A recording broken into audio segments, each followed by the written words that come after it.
कोडू मिलेट्स 1 वाटी धुवून घ्या। कढईत किंवा पातेल्यात पाणी गरम करत ठेवा। 1 वाटी याच्यासाठी पूर्ण 1.5 ग्लास पाणी आपण गरम करत ठेवायचं। पहा, मी 2 कांदे छोटे छोटे कापून घेतलेले आहेत बारीक, आणि त्यात आपण काय करायचं आहे, मिलेट्समध्ये टाकायचे। तुम्हाला कांदा स्किप करायचा असेल तर तुम्ही करू शकता। 4 ते 5 लसणाच्या पाकळ्या, 2 मिरच्या आणि तुम्हाला कोथिंबीर चवीनुसार।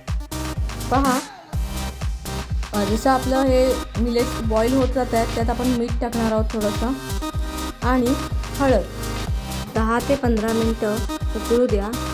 नंतर शिजल्यानंतर मिरची आणि लसूण याचा आपण जाडसर ठेचा टाकणार आहोत। मिरची उभी चिरून त्यातून बिया काढाव्यात।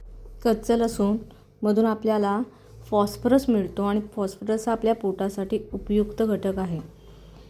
पहा, तुम्ही वरणामध्ये सुद्धा शेवटी कच्च्या लसूण आणि कोथिंबीरीचं वाटण टाकलं तर उत्तमच। तेलाशिवाय केलेला मिलेट्सचा उपमा नक्की करून पहा।